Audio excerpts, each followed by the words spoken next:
Appellate Division Supreme Court First Department, PDE, all persons having business with the Appellate Division. You are here to be attended and shall be heard. Mr. Peter? Okay.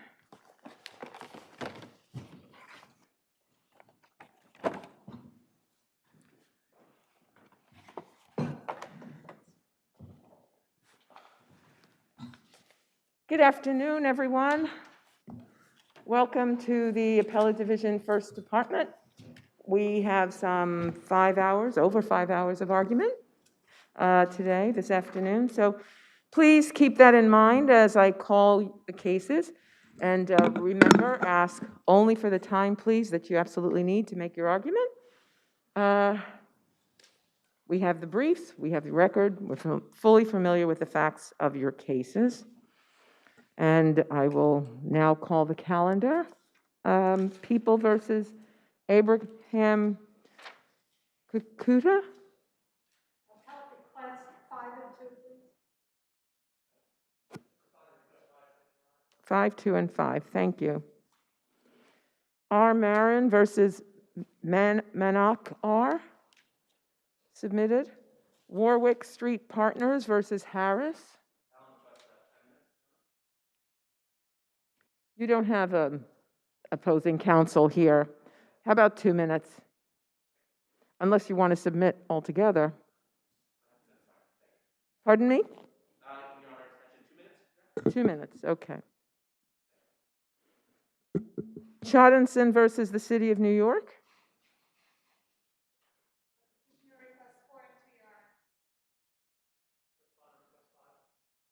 4, 2, and 5. People versus Barry Edwards. Submitted. Flynn versus Red Apple. 6 for Appellate, Your Honor,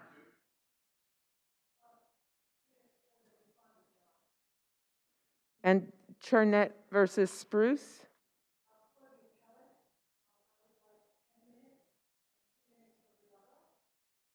Okay, I'll give you 6 and 2 again. Yes? 6. So 6, 2, and 6 on both. Dubinsky versus Levine. Submitted. People versus Jacob Gunther. Submitted. Western and Southern versus U.S. Bank National. Appellate request 7 and 3, Your Honor.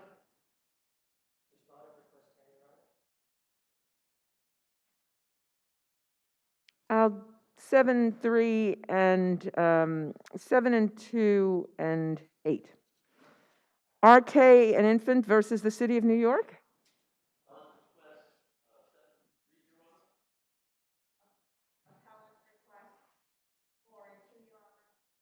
I'm sorry, you said, what did you say? In the back?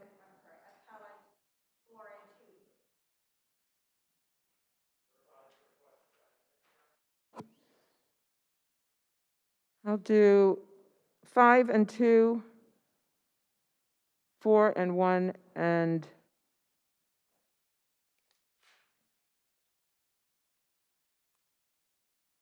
excuse me just a minute. Is this a cross appeal? Oh, I'm sorry. Yeah, 2 separate appeals. Okay, and 5 and 2.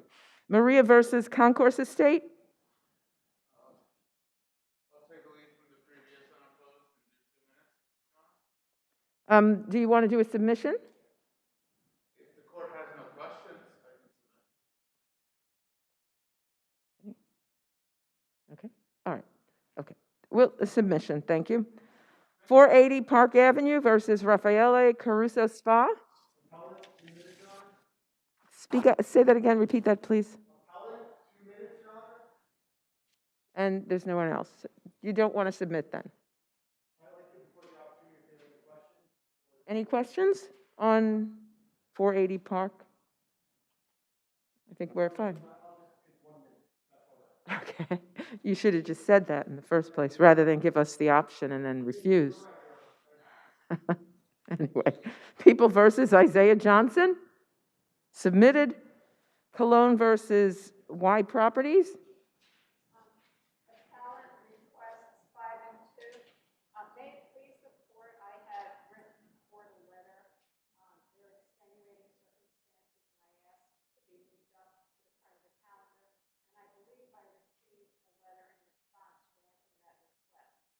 Okay. Okay, thank you. Where is the opposing counsel in this case? Respondent is where? Okay, there's no respondent here. Do you wish to submit? Okay, I'll give you 2 minutes. Moskowitz versus Grigsby. Submitted. Lantern Endowment versus Peck. Submitted.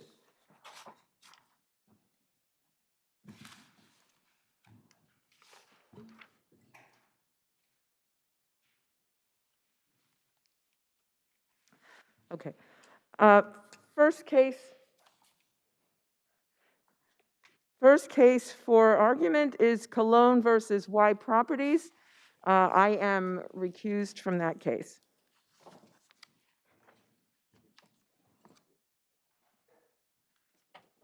It worked out. Thank you, Your Honors.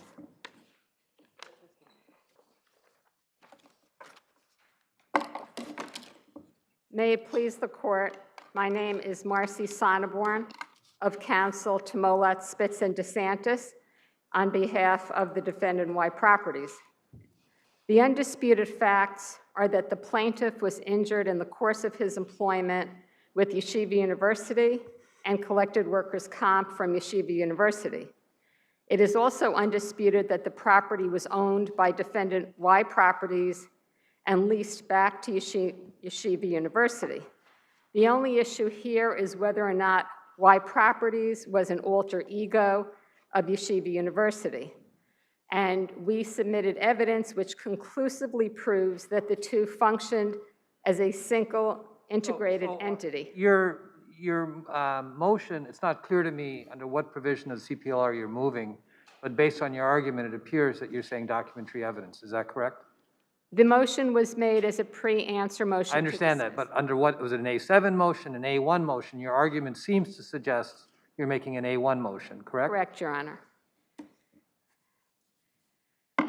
We proved that Y Properties was formed at the request of YU's lender as part of a mortgage refinance. Yeshiva University is the sole member of Y Properties. It is the sole tenant of Y Properties. It is responsible for all maintenance and repairs. Yeshiva University designated all the officers of Y Properties who were also officers of Yeshiva University. But weren't there also independent managers?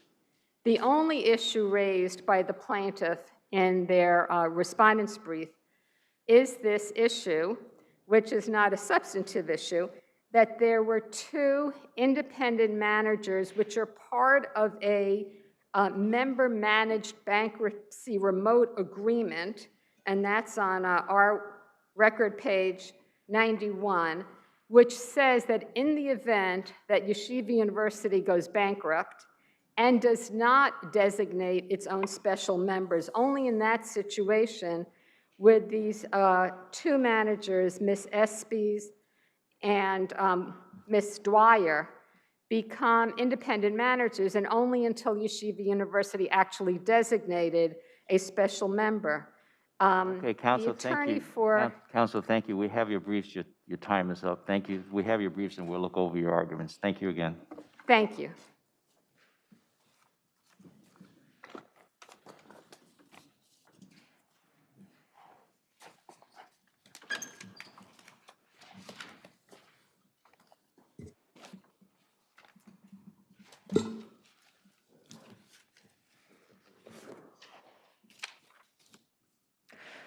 People versus Abraham Kakuta.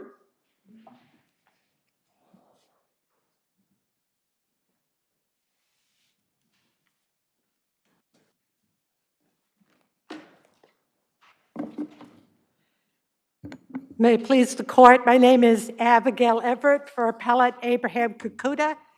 I plan to submit on the first point and address Appellate's request that this court modify his sentence of life in prison without parole to a term of 25 years to life. I would remind the court, obviously, murder in the first degree is one of the most serious, if not the most serious crime in the penal code. Nonetheless, this legislature has mandated a range of sentence possibilities for this sentence, with the minimum being 20 to life up to 25 to life, and the maximum, which Mr. Kukuda received. Are there any mitigating circumstances here? The crime was especially cold-blooded. Is there a mitigating circumstance that might allow us to do what you're suggesting?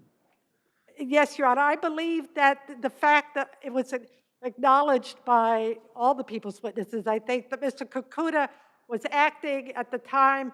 He had been ingesting a hallucinogen drug, PCP. He had been drinking. If you look at the summation by the trial assistant, well, the trial assistant pointed out to the jurors this was not a defense to the crime. Nonetheless, the trial assistant did acknowledge that this would explain what led him to act in the crime. I don't have, that's not an exact quote. Might have been a factor that propelled the defendant to commit the shooting. I would also urge Your Honors to take a look at the victim impact statement by Mr. Sabater's niece. She addressed the whole question of PCP and actually quite movingly reminded the court that her father, this is the niece of a victim, but her father also had been killed by somebody who was using PCP. This woman told the court, although her initial impulse was that my client should rot in prison for the rest of his life, she did not want to take that position. She urged him to think about what he could do with his long years in prison and urged him to try to mentor younger inmates. And if you look through it, she had a number of very substantive suggestions for him. I submit that it would be an appropriate use of this court's discretion to give him the opportunity to fulfill the advice offered him by the niece of Mr. Sabater. The parole board, of course, after 25 years, when Mr. Kukuda will be a man in his late 50s, the parole board, of course, would still have the discretion to deny parole and to keep him in prison for the rest of his natural life. On the other hand, if you think about it, at the time he committed this crime, he was 23 years old. The difference in age has to do with the fact that it took almost 10 Counsel, years. wasn't he 33? That's what I was about to say, Your Honor. There was 10 years between the time of the crime and his arrest. So that explains the long gap. So he was had only 10 23 years old. without a freedom, without being tried. For this crime. He did commit other felonies, but I would submit that if you look at what would be an appropriate sentence for this, at the time of 23, his sentence was youthful offender adjudications he had had for 2 drug felonies. So this is a man who obviously was involved heavily in the drug scene. And, 25 years to life is a very substantial sentence. We would urge the court to take into consideration, though, that he was using PCP and was also drinking. But didn't he voluntarily consume those substances, right? Could you repeat that? He voluntarily consumed those substances. Yes, he did, and I'm not arguing. So how is that a mitigating factor? Well, I think that even the niece of the deceased Mr. Sabater recognized that people do things under the influence of PCP that they wouldn't do if they hadn't been taking the drugs. And this court, and I think the New York courts in general, have recognized that drug use is something that it's hard for people to break the cycle of. There was testimony that he was a daily habitual user of PCP, so that even though he may have used it voluntarily, and that's a circumstance that this court condemns, it's not that easy to say that a person who uses drugs like hallucinogens on a daily basis totally has control over his actions. So based on that, I would ask the court at its discretion to modify the sentence to the substantial term of 25 years to life. Thank you.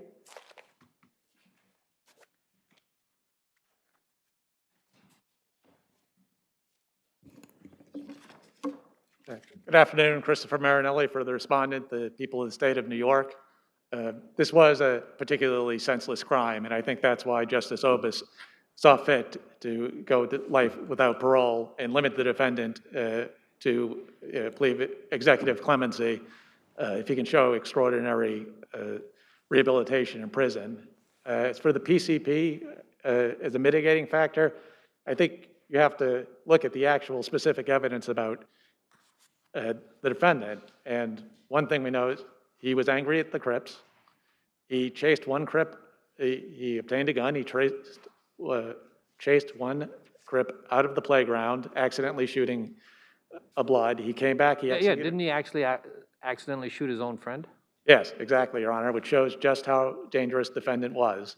Well, but I suppose your adversary would say it's because he's on PCP and has no idea what's going on. His intended target appeared to be Wyatt Randolph, who he chased across the playground. So it might have been an accident that he shot his friend, but he had homicidal intent towards two different people. Counsel, would the fact that he was on PCP and these other factors, would that have been known to the sentencing court at the time of the sentence? Yes, absolutely, Your Honor. This defendant's attorney at sentencing raised this issue. And obviously, the trial judge was there for the testimony, which I would also note, again, beyond the deliberative of his actions, after shooting the second victim, Mr. Agard, he declared blood's up. He got rid of the weapon, he got rid of his clothes, he fled the scene.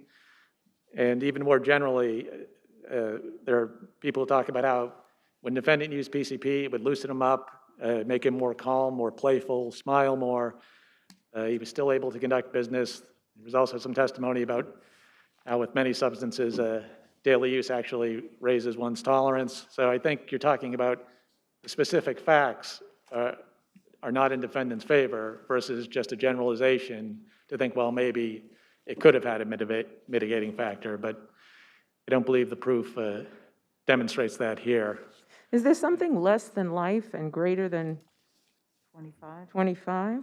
I mean, 20, I understand Justice Obis was a very fair jurist, but in light of the circumstances, it would be a legal sentence, because I know that. Well, 25 to life or 20 to life would have been a legal sentence. No. I know it is a legal sentence. I'm saying, is there anything less than that, somewhere other than life, that we could consider, that you would recommend? Or just suggest? I believe life without imprisonment is without So, parole. counsel, for example, could we do 40 to life? No, Your Honor. They couldn't run the sentences consecutively in this case because It's a part of the same crime. So it's either 25 to life or life without parole, correct? that is correct, yes. Okay. I'm sorry, Your Honor. I missed you. I was going to let you get there, but it's okay, thank you. Is that it? The court has no more questions. We'd ask for these and the reasons set forth in our brief. You affirm. Thank you. Thank you. Unless the court has any questions? Okay, thank you both. Warwick Street Partners versus Harris.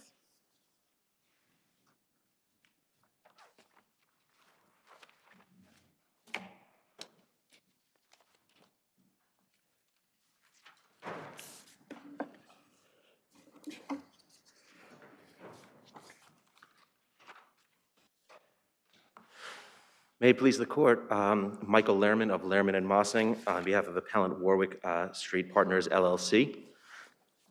We're seeking a reversal of the lower court decision, which unfortunately has multiple misapprehensions of the facts. So I just have to ask you, and you can correct me if any of the bases, these facts are wrong on which I'm relying, but your client, Warwick, claims that it entered into a contract, and then, of course, 861 purchased with Harris instead of it. But I thought that there was a provision whereby that contract had to be approved by the bank. I didn't see anything in the record that indicated that the bank had approved the contract. So without the bank's approval, was that an enforceable contract? Was it a viable contract? It is, because the bank's procedures, and this is something that would be ripe for discovery, the bank's procedures doesn't involve at a certain point the purchaser. Respondent, defendant Harris, could on their own, which is what we believe happened, which is what we'd like discovery for, can notify the bank saying, please review this other contract. They could unilaterally terminate. So even though a contract could be subject upon a third-party approval, such as a short sale contract, contract does not give a party a seller the unilateral right to terminate. So where Defendant Harris is able to then go with Respondent 86121. Were you ever contacted by the bank? Were you, I mean, you must have been waiting for approval from the bank. That was the only thing that was standing in between the purchase. That's exactly it. So did you ever seek approval, get We approval? were seeking approval, and there was actually records in the foreclosure action in which there was a notice of pendency filed that both defendants had notice of. But the same bank, I'm sorry, you're telling me that, the same bank approved the 861. The same bank approved because both defendants then said, a borrower is always able to say, use this newer loss mitigation application. Please review this new contract. And unilaterally stating, don't use this other contract, even though it's a binding agreement. Okay, So thank even you. though it's still subject to a third-party approval. Okay. Are there any, thank you. Are there any other questions from the panel? No? Okay, thank you very much. Thank you, Your Honor.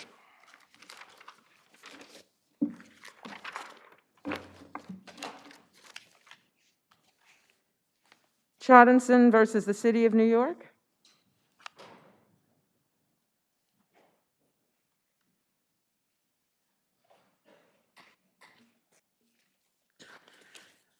Good afternoon, Your Honors. I'm Judy Shaughnessy from Wilson Elser for the petitioners, and I respectfully request either that this court remand or should it choose to not remand to find that the violation as issued is beyond the scope of the statute under which the violation was issued, which is to say that you simply cannot fine for the violation of Building Code 3319.1 the crane engineers, because they perform none of the functions for the violation of which this code section or any of the code sections that it references apply. Didn't the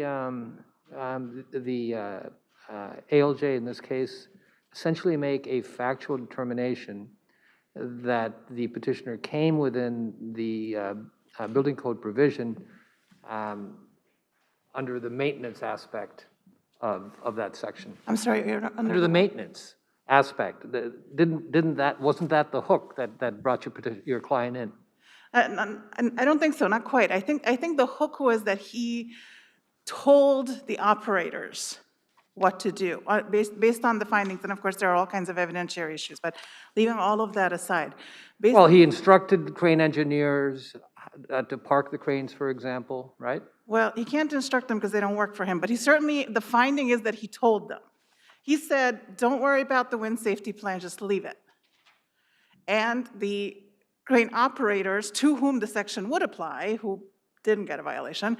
Well, but if it's your client who told them to leave them in a particular manner, why should the crane operators get a violation for that? Because this section applies to them and the buck actually stops with them. They don't, even the inspector testified that the crane operators do not report to the crane engineers. They are simply, the crane engineers are not in their chain of command. So they can say whatever they want, but even if it were true that they had said all those things, the reality is that the section doesn't apply to them. They don't have the authority to direct. Counsel, let's say I agree with you with that, what you said. Question is here. I'm sorry. Okay, I understand. I apologize. But isn't there testimony in the record here where the inspector said by telephone, the petitioner, that's your client, confirmed that he had instructed the contractor and the operator to leave the cranes in the upright park position? So even if I were to agree with you that your client had nothing to do with this, shouldn't be, but he told the inspector that he told the guys to leave it the way it is. Your Honor, I'm not disputing the factual finding. If it is true that the engineer says to the operator, don't worry about my plan, I know what it says, just don't follow it. Even if that were true, the reality is that he is not in the chain of command for the operators, and the DOB itself said so. Therefore, if the operator says, okay, that's basically him following the advice, recommendation. So then in your scenario, then who would get the ticket? Who would get the summons? Well, I mean, if somebody has to get one, it should be the operator, because it very, the So in other words, we're going to give, or you're going to give the operator the ticket when it's the engineer who says, keep them in the upright position. That just doesn't make sense Your Honor, to me. only because that is how the statute, So might I just ask, under what section, what statute do you think the engineer So- should be charged? well, Just Your Honor, certainly nothing that is at play here. I did not go. That through I'm to clear see- on. That wasn't my question. though. I mean, Your Okay. Honor, I didn't go through to see if there's any other way to Okay, hook them, I'm because the sorry. question before this court is whether this violation, the way that it is written, can be sustained. And the reality is that the legislative intent behind the statute is to make the buck stop with the operator. Thank you.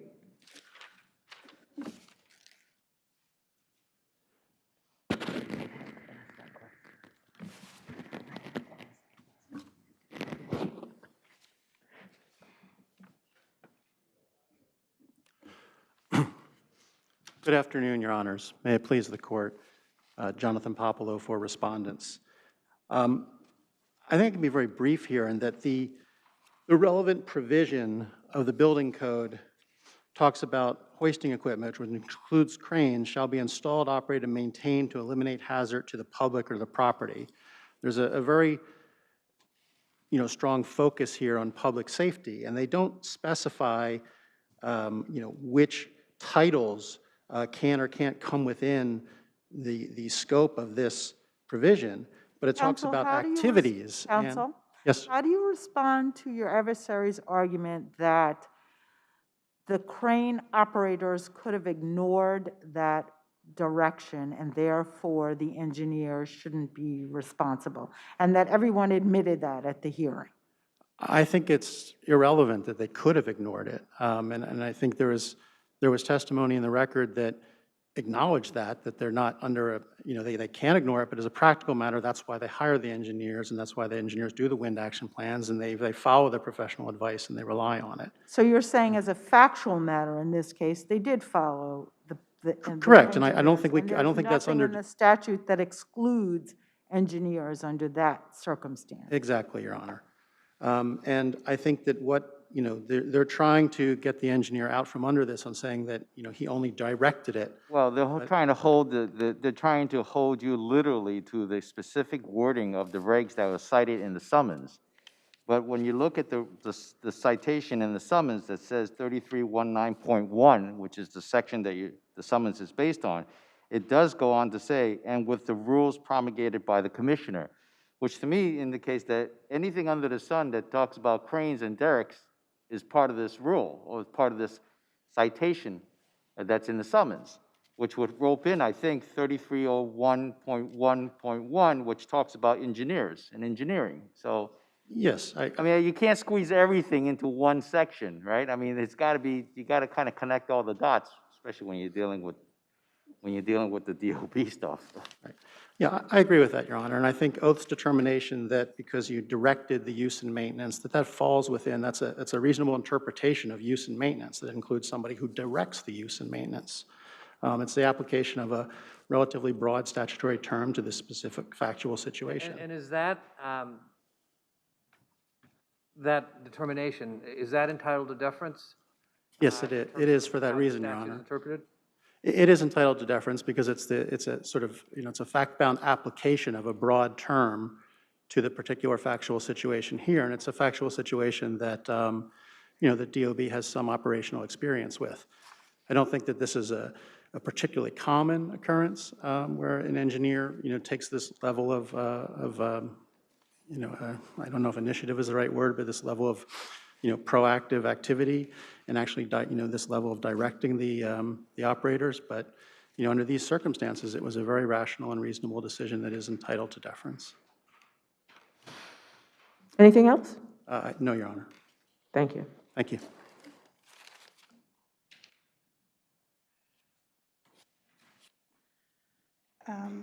Your Honor, respectfully, with respect to anything under the sun coming in under that catch-all Well, I didn't language. say anything, I mean, maybe I used the wrong phrase there, but anything Well, within the limits of the DOB. But this is the thing, it specifically says the rules of the commissioner, which is a reference to the rules of the city of New York. It is not a circular reference to the entirety of the building code, which are two different things. But in any event, just going back to 3316.1, I don't understand the argument, because on one hand, your client takes an active role in terms of how the cranes are set up and the safety plans, directs the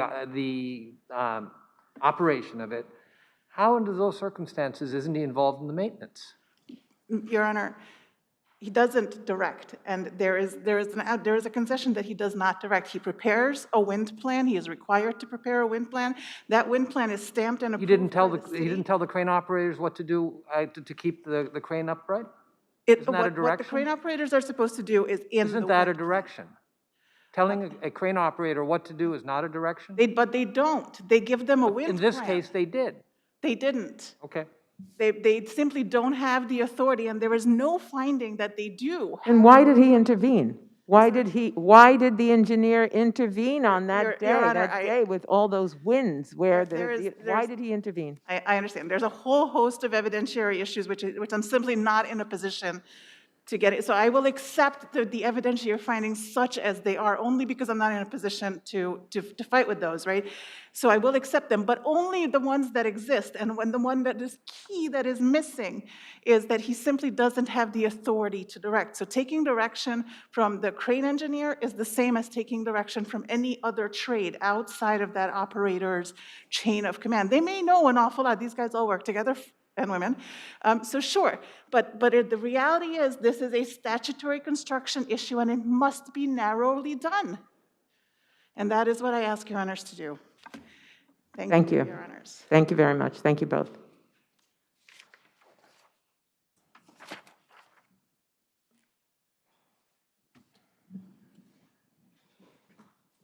Flynn versus Red Apple.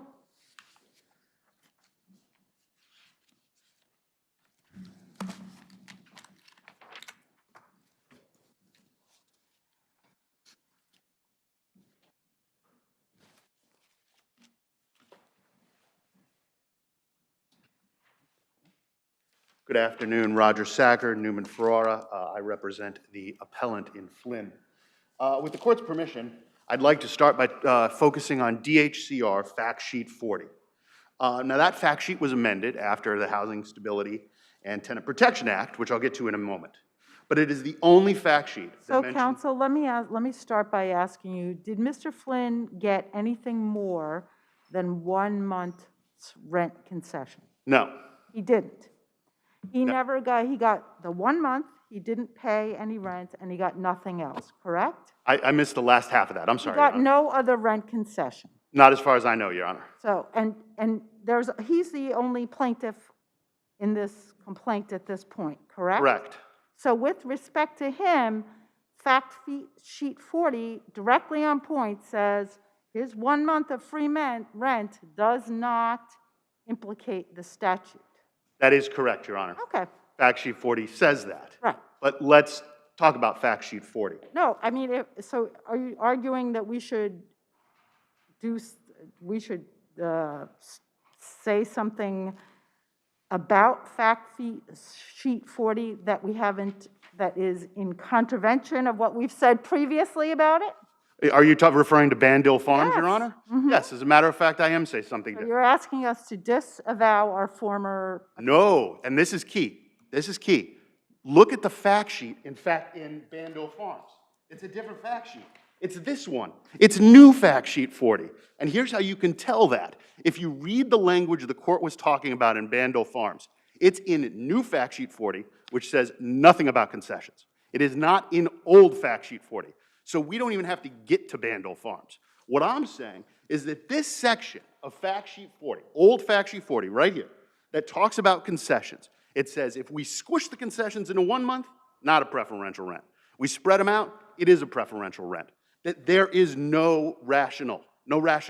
So you're asking us to find that the DHCR's interpretation of its statute is irrational, of its regulation, I'm sorry. is arbitrary and capricious because there is no rationale. And in fact, that's what Justice Blue. And assuming that we don't agree with that, then this plaintiff hasn't pled a claim, correct? If the court holds that concessions don't count as preferential rents, Mr. Flynn does not have a claim. A one-month, HSTPA falls. a one-month concession on account of construction, whatever, that doesn't implicate, that doesn't plead a claim as to Mr. Flynn, unless we say that that fact sheet is arbitrary and capricious. Are we agree? Correct. Okay.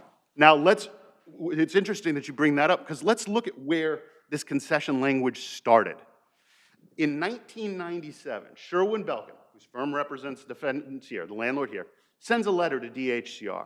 And he says, DHCR, I need to know a couple things. We're talking about 421G. In 421G buildings, A, can I deregulate those units? B, do I have to take into account concessions? DHCR, in response, says, no, you could totally deregulate 421G buildings. It's fine. It also says you don't have to take into account concessions.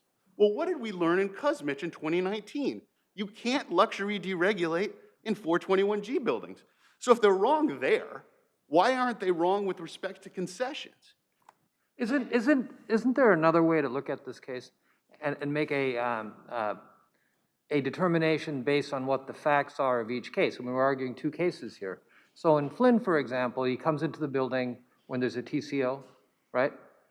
Wouldn't the case itself sort of be more similar to the Court of Appeals case? I think it's Century Operating. And there is a concession. The basis of the concession is, well, the building is not up to speed, and there's a reason why we would grant essentially a construction concession. Isn't that a valid way to look at the Flynn case? You may, okay, so in Century Operating v. Popolizzo, what happens is the tenant, there's a risk the tenant can't take occupancy. That's why they get a concession.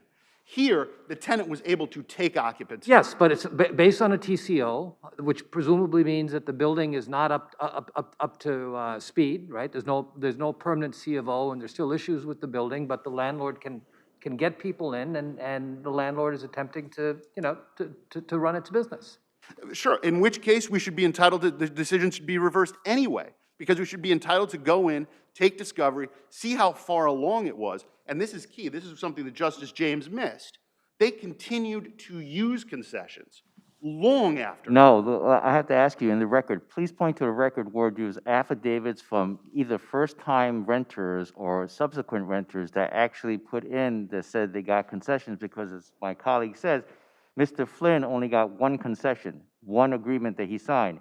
Nothing in the record, unless I missed it, has indication that there are other tenants or first-time tenants, or at the same time he went in, or subsequent tenants like the second case that we have, Trinette, where there were additional concessions to support that argument. Well, this is the issue, right? Because we're pre-discovery. Any actual concession writer, that's going to be in the landlord's file. But he's seeking also class action. He's also seeking a class action situation. But he hasn't filed for one yet. I haven't taken discovery. That's what you have to have when you have a clash. You got one guy. So, but at this point, we have your one guy, and he has not gotten those extra concessions. So your plaintiff can't even plead a claim for himself, unless... If you uphold DHCR fact sheet 40. Right. So that's one. Right. Two, we do know that there were other concessions. In the record itself, we put in street easy advertisements. Now, those street easy advertisements use the phrase net effective rent, net rent. That phrase refers to a post-concession rent. At this early threshold stage, how am I going to get more beyond serving discovery, which I can't do? They moved to dismiss. So I'm stuck. You're saying, Mr. Sacker, you can't show a widespread use of concessions. I got what I got. I have street easy advertisements show that the concessions were on. Well, like my colleague said, maybe you have to, maybe not this plaintiff. Not this plaintiff. Thank you. You have... I don't know.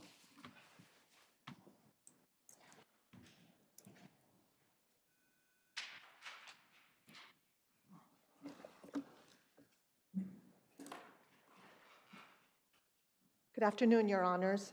Magda Cruz for the respondent, Red Apple, 670 Pacific Street, LLC. Your Honors, let me begin first affirming the obvious.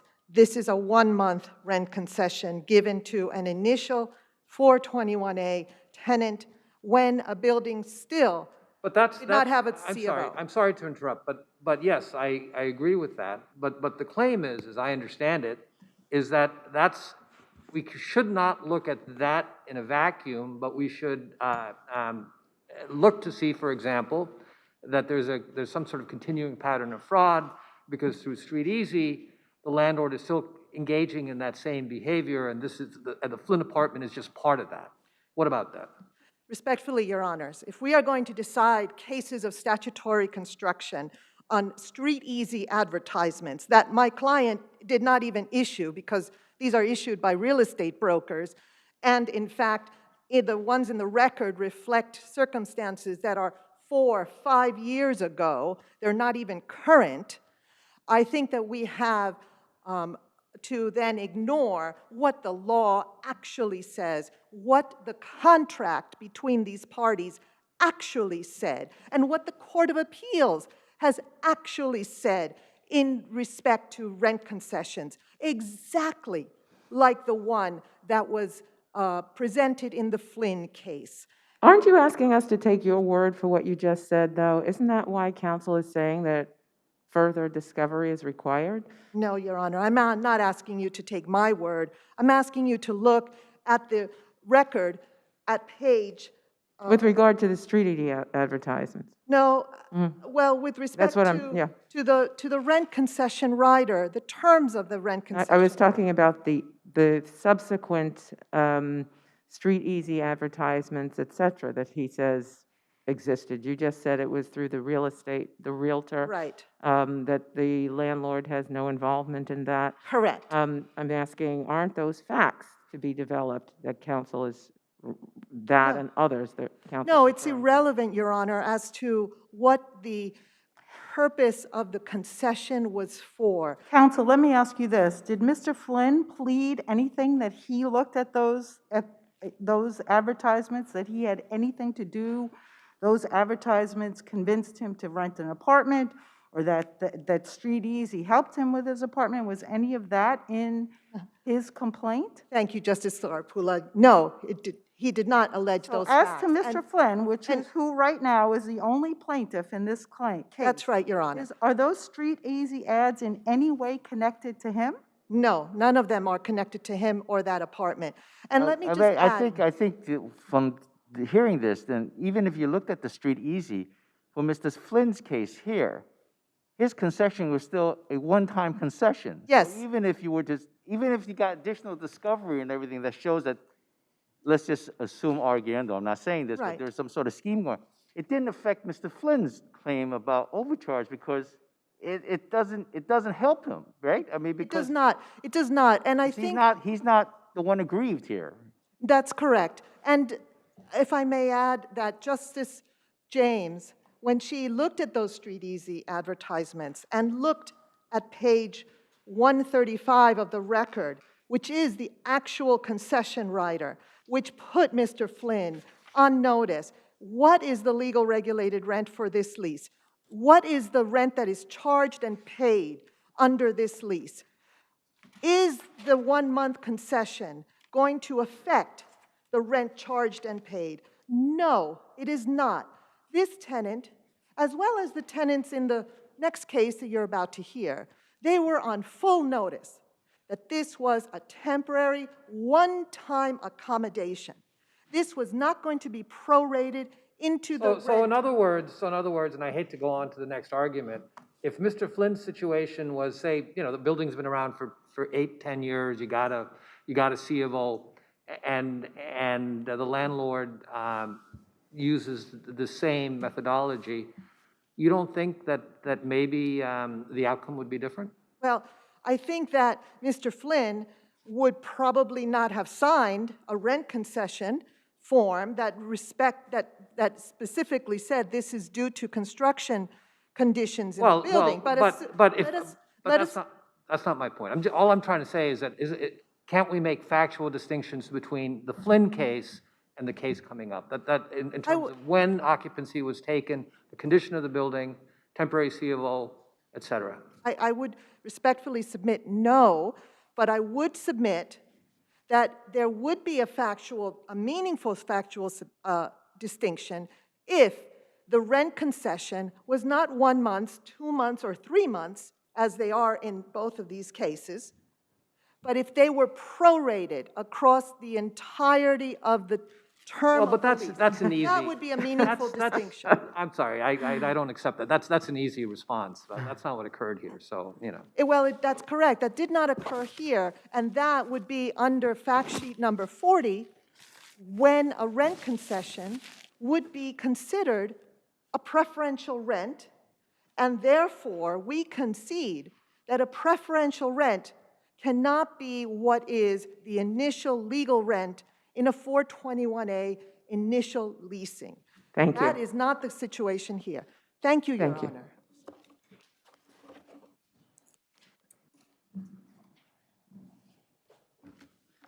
I'd like to turn this a little on its head. We just heard about the spreading out, right? So let's say we do this differently. Let's say Mr. Flynn walks through the door, and he signs a 1-month construction concession rider, and they spread it out. Well, then they'd have to reflect it as the initial rent. All that matters... But they didn't. Right, what does it because they matter if it's followed- one or one? They followed DHCR's guidance on the issue and didn't do it, and it's hard for me to see subterfuge because it all occurred when the building was, you know, in its genesis. Tenants are just moving in. Isn't it similar to the Century Operating case?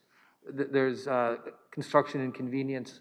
All those facts seem to align with Flynn as well. But the difference between this and Century Operating is the guy couldn't take occupancy in Century Operating. Here he can. Section 8 of the lease, paragraph 8 of the front page of the lease, says if you can't take occupancy on January 1, we just move the lease out until you can take occupancy.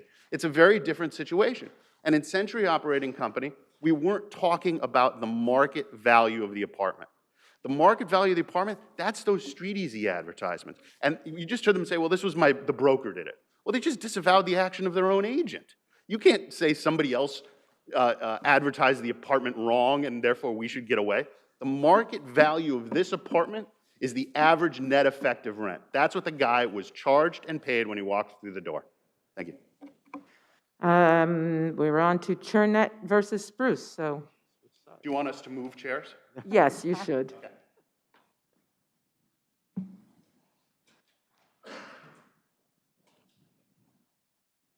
Oh, thank you.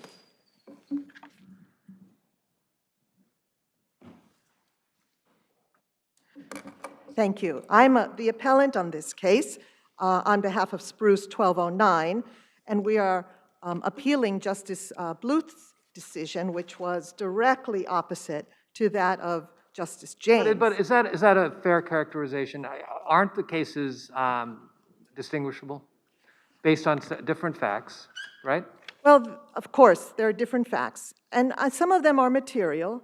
I would submit that the fact that in Churnett, there is no initial tenant as a plaintiff, and the fact that there's a mistake in Justice Bluth's decision where she indicated that there was a rent concession for the plaintiffs, but in fact there was no rent concession. Looking at the actual record of what was given to Ms. Churnett and to the co-tenant or co-plaintiff, Mr. Rapine, these were preferential rent riders, not... And there was nothing saying that there was also a temporary rent concession rider? The form that, regrettably, my client used headed as rent concession rider. However, Your Honor, if you read it, you will see it's not a rent concession because, in fact, in the body of the text of that rider, it says later on, and if you look exactly, I will point you to page 89 of the record, it specifically says that the owner has agreed to a one-time rent concession of zero to be given during the 0 month of tenancy. So clearly, that was just an incorrect form that was used, and the substance Counsel, was what about a preferential this? rent. What about this, where it says temporary rent concession rider? Yes. Spruce agreed to a rent concession for the second month, and if the one-time concession exceeds the monthly rent for any given month, the remainder will apply during the subsequent months. Yes, I that was don't the think you initial could rent. say, wait a moment, This is a pre-answer motion to dismiss. So you're asking us as a matter of law to decide that a document which is called temporary rent concession rider and talks about spreading out the rent concession is not that. I don't think we could do that on a pre-answer motion to dismiss. Justice Scarpula, let me just clarify something, and very important, so that there is no confusion, because this was a point of confusion for Justice Bluth. What you just read relates to the initial tenant. It does not relate to the plaintiff. That initial tenant, yes. But whose rider is this provision in?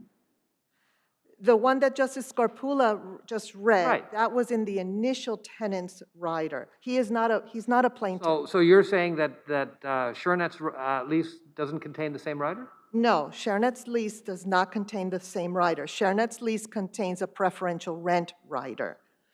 The rider that Justice Scarpula just read is the initial tenant, and that, Your Honor. And isn't that, let me just interrupt you for 1 second, please. Of course. Isn't that part of the allegation in the Chernett case, which is different from the Flynn case, that there was a scheme? The scheme started way back when, the first tenant's rider.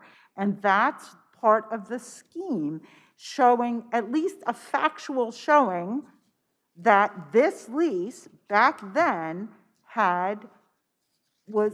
there was a fraudulent scheme starting with that first lease. I mean, it is, whether it's true or not, right. that is a real factual allegation, not just a street easy ad for somebody else who we don't know whether or not they ever got it.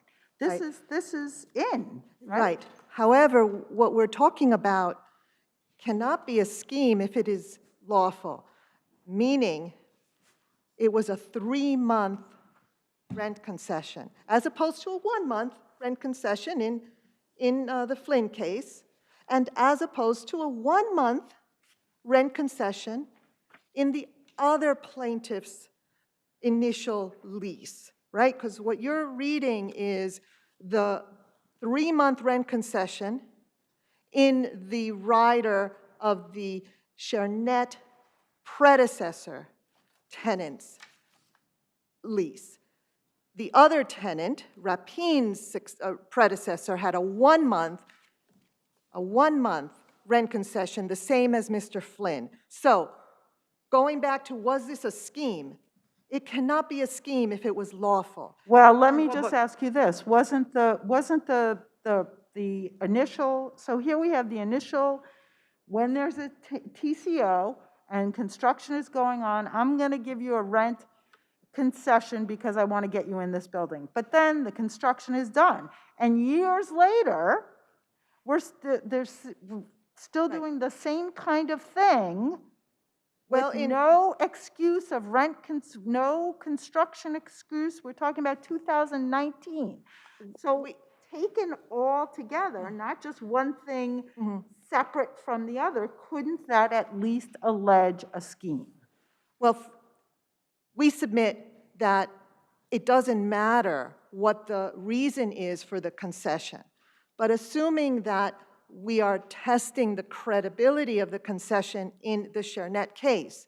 In fact, those initial leases had a rent concession within the first year that the C of O was issued. The C of O was issued October 2013. These leases were entered into in 2014. So yeah, it's but not this is after, this is not like Flynn where you have a TCO, right? Correct.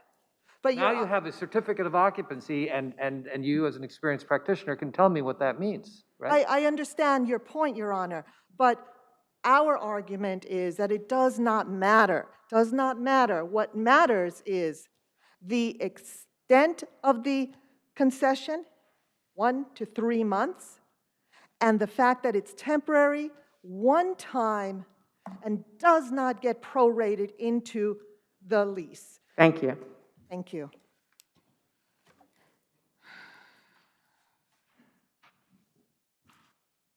Thank you. What you just heard is the reason they're trying to eviscerate HSTPA. They say it does not matter why there's a concession. So Mr. Tenant walks through the door, the landlord has advertised the apartment at $2,750. The landlord says, well, it's not really $2,750, it's $3,000 for 11 months and free for the 12th month. Then, and that averages out to $2,750. The landlord markets the preferential rent at $3,000. So then, when it comes time for renewal, the landlord can jack the rent up to $3,000. I would contend that the rate for which they advertise the apartment, that is, and that's the net effective rent, that is the preferential rent. We define a preferential rent. So let me ask you, Chernett actually was at a time, his lease was at a time when he got a 1-month concession, correct? I don't recall, it's Or maybe a 3-month. He got a Let's concession. assume he got and it wasn't spread out. Wait, I'm sorry. No, that's not accurate, Your Honor. That's what I'm trying to The figure out. first tenant in Chernett's unit, not Chernett, got a concession. But what this logic that we're saying, that it doesn't matter, which is a shocking use of phrase. If we take that logic, because the first rent on a 421A building is the amount charged and paid by the tenant. So We you're define saying, a preferential rent. may I interrupt you again 1 second? You're saying even in Chernett, we have to find that bulletin is arbitrary and capricious, otherwise we could not continue the case? No, because I would argue that even if you say, well, DHCR fact sheet 40 applies somehow to this, there's still fraud going on. There's still... This was not a concession, is what you're arguing. I mean, Right, well- just by the facts alone, in this case in Chernett, there's no way you can say this is a concession because your client is not the first tenant, your client is down the road. And in fact, as Justice Singh said, this is 2019 now versus when the first concession was 2014. No, that's not quite accurate. Yeah, because you're claiming that the first tenant was the one who got shafted. Right, and that's how Justice James tried to distinguish Justice Bluth's opinion. She says, well, if it was the second tenant, it would have been A-OK. And this is the thing, right? And this takes us back to Flynn, because in Chernett, So wait the a second, construction's but not then ongoing. again, let me ask you again, if we go back to that first tenant, when there was a TCO, No, there was a, was the first tenant got the rent concession because there was a TCO, correct? In which case, Your Honor? In Chernett. No. It was inaccurate. after. Even that one was after.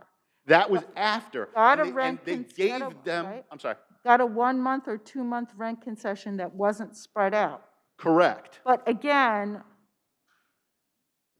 here you have other tenants who are plaintiffs who got that same rent concession after? No, each of the tenants here, let me set this up. Let's step back for a second. There's 2 tenants here. The original tenants in their units. That's the one you're complaining about, correct? That's where you think the error occurred. They get rent concessions.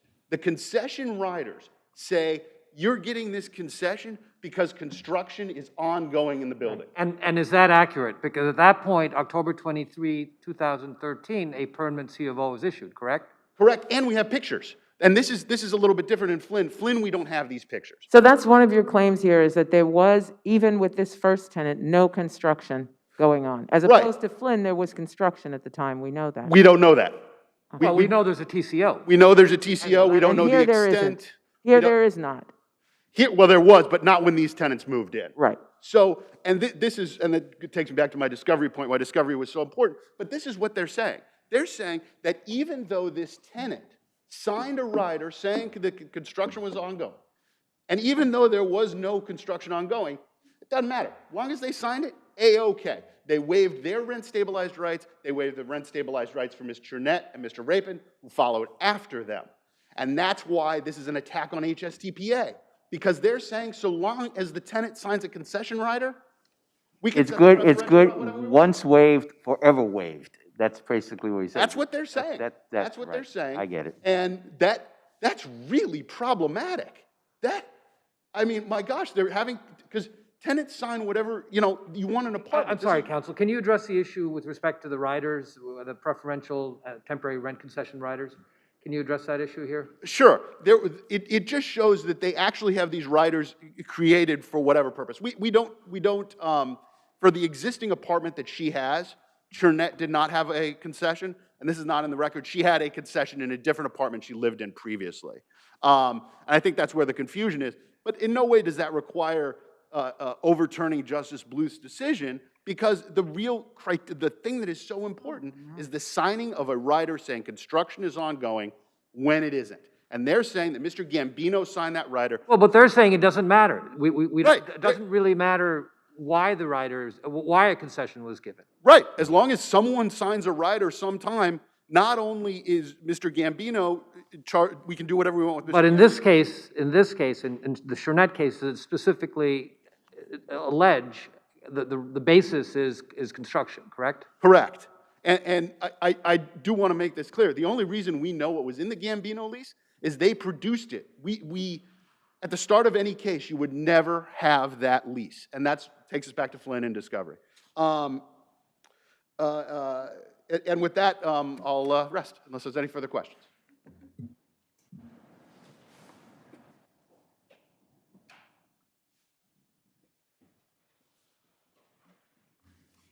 The reason why Justice Bluth should be reversed, Your Honors, is because there is no basis in the law for, and the Court of Appeals found, for a discrete one-time accommodation to be incorporated, prorated into the legal rent. That's the point. I'm sorry. So in other words, it's okay once there's a permanent C of O to give a tenant a rider, which says this is for construction reasons, to maybe bring it under Court of Appeals cases. You say it's for construction reasons, but actually that's not the reason at all. That should not at all be taken into account in determining whether or not to uphold the decision? If the rider simply says that it is a one-month rent concession, it doesn't say for construction, for a water leak, for economic reasons, for whatever reason, it is not the reason for the concession. It is the fact that it is only a 1 to 3 month concession that is not prorated into the lease. That brings us back to the statutory text, which is rent charged and paid. That is what the initial legal rent is for a 421A apartment. Rent charged and paid. And a 1 to 3 month rent concession, for whatever reason, Your Honor, construction or otherwise, does not counsel, may I get interrupt incorporated into the rent charged and paid. So I mean, I might agree that as long as the reason is the real reason, that might not implicate fraud. But if the reason is given and it turns out that that's not happening, doesn't that raise a badge in a way? I think if you want to give the rent concession because the economy is bad, because there's COVID and I can't get in tenants, why not say what you're doing? Why make it an untrue statement and raise some issues about fraud? That's what I can't. I see my time has expired. Your Honor, may I Yes. answer, Justice? Yes. Thank you. Very quickly. Yes, obviously a misstatement of fact is a basis to question an act by an owner. But we don't have that here, Your Honor, and I'm not asking you to believe me. That first one didn't say for construction? I'll go back and The first ones in both cases were for construction. Right, and then I go back to when the C of O was obtained. C of O obtained in 2013, end of 2013. A year later, construction is completed, certainly. So that does suggest it might be a misstatement, maybe it was a mistake, or maybe more. But shouldn't there be discovery? I just will reiterate that the fact that it was within the year after the C of O was issued, I don't think it is a basis to raise a red flag.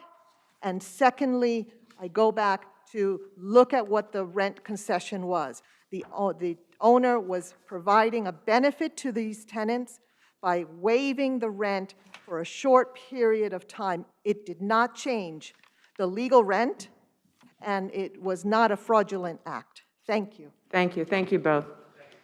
Western and Southern versus U.S. Bank National.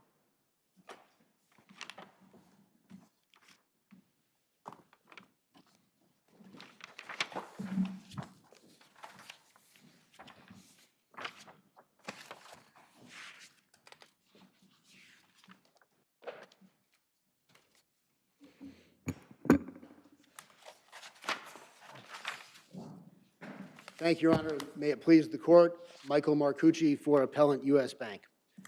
Applying the unambiguous language of the pooling and servicing agreements at issue here to the allegations of the complaint, it requires that the trial court's decision be reversed as to the 3 issues raised by U.S. Bank and affirmed as to the 1 issue raised by plaintiffs. And I will start with our argument on post-event of default claims in Section 2 of our brief. Here, the trial court's decision effectively turned the New York law of contracts on its head. Instead of applying the unambiguous language of the contracts, it looked for reasons to understand why it was the sophisticated counseled parties had drafted the agreements this way, and when the trial court couldn't give itself a satisfactory answer, decided that it would not apply those provisions. But looking at these event of default definitions, which plaintiffs say are industry standard, it's clear that the drafters gave thought to each element, including the notice provisions in dispute. So each definition includes multiple triggers that have different notice provisions, different notice parties in some cases. Some cases, for example, with respect to an event of default caused by bankruptcy, there's no notice at all. In another situation, the first subpart of the event of default definition is usually the failure by the servicer to make a payment. The servicer is always going to know whether it made a payment or not, but the drafters of these contracts thought it was important that an event of default not be triggered until notice was given to the servicer. It's a very short cure period. So let's talk about notice. What do you say about the notice in this case? So the notice in this case serves 2 important functions.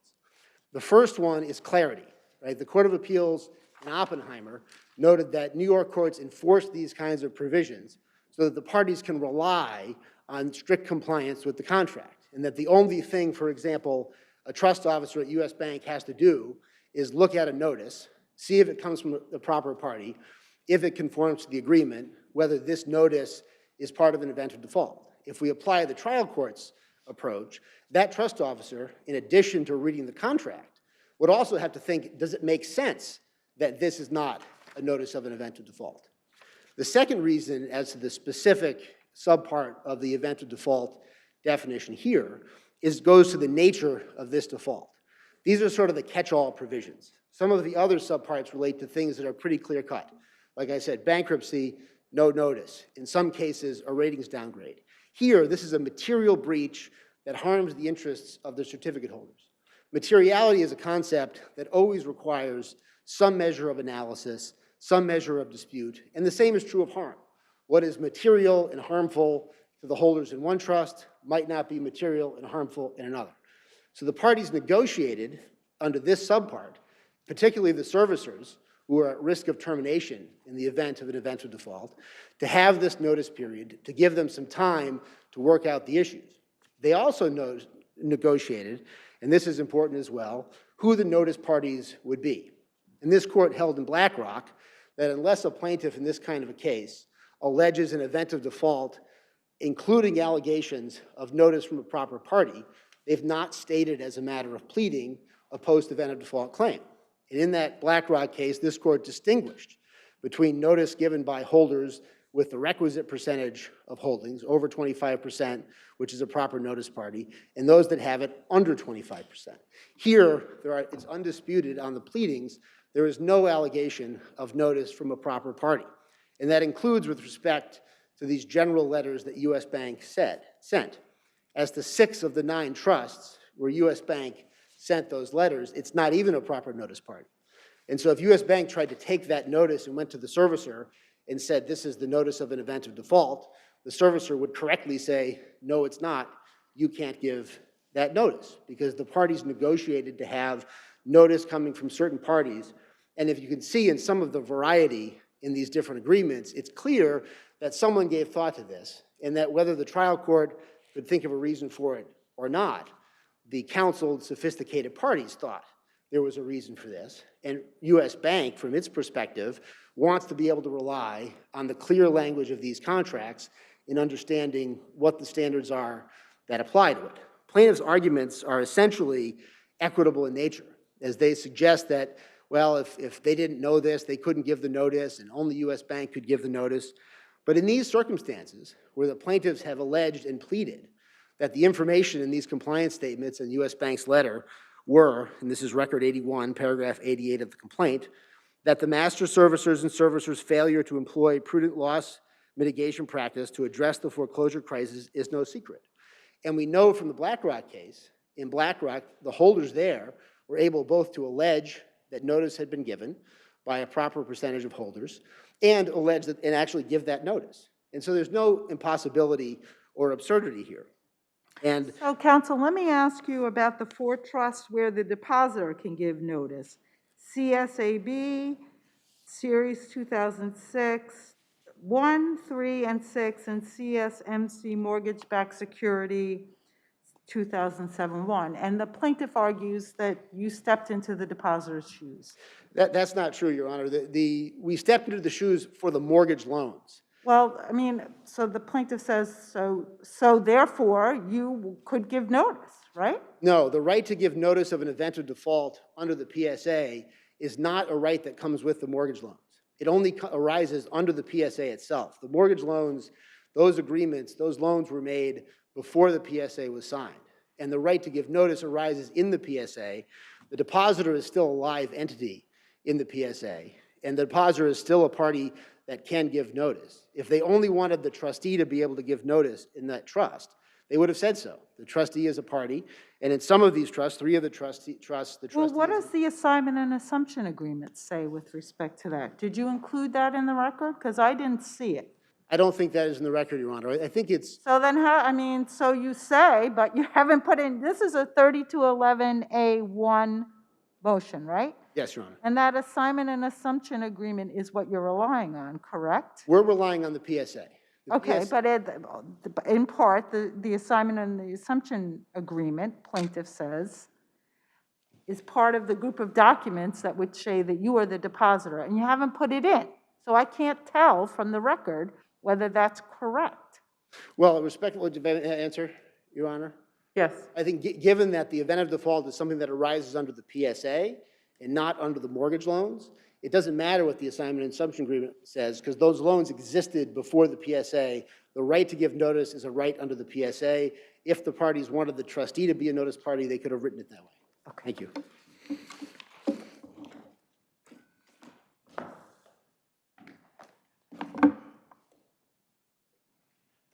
Your Honor, Bill Maher on behalf of the plaintiffs, respondents, cross appellants. This is a motion to dismiss, not a motion for summary judgment. Justice Cohen correctly applied the proper standard of 30103 of the CPLR and found that the allegations were sufficient to give notice of a breach of contract claim. We're not required to plead evidence. This court has held in RMBS trustee cases that we're not required to plead loan-specific breaches. That's BlackRock that he just mentioned versus U.S. Bank in 2018, fixed income shares in Commerce Bank. Now, the notices here that were provided have been sufficient. Three commercial division judges have deemed them sufficient notice for purposes of pleading. That was Justice Cohen in this case, Justice Marcy Friedman in IKB, and Justice Borick in MLRN, when Mr. Maracucci and I argued this exact issue before Justice Borick and he denied the motion. Now, the servicer's notices of written breaches are themselves sufficient notice. Justice Cohen correctly held that at the pleading stage that those are sufficient. They basically said, I did it. I breached prudent servicing standards, and here's how. What about all the cases, counsel, that say you can't give notice to yourself that way? Well, he's arguing on the other part, U.S. Bank, that the only party that can give notice is the securities administrator, who's Wells Fargo, the same person as the... There's a logic to the argument, right? It's based on what the terms say. So, for example, with respect to the GSR trusts, isn't it correct that the only party that can give notice is the master servicer, or is the securities administrator? Yes, Your Honor, the securities administrator is Wells Fargo. The servicer is Wells Fargo. So under that provision, Wells Fargo has to give notice to itself. It's doing that. How does it, but it's doing that when it says, I did it. We've said in other cases, at least in one case, in the LDIR case, that it's nonsensical. That it's not what, Your Honor? It's nonsensical for a party to give notice to itself. Exactly, and that leads to an ambiguity which calls for discovery as opposed to dismissal on a 3211 motion. That's what that court held in, I think it was in Natixis and in LDIR.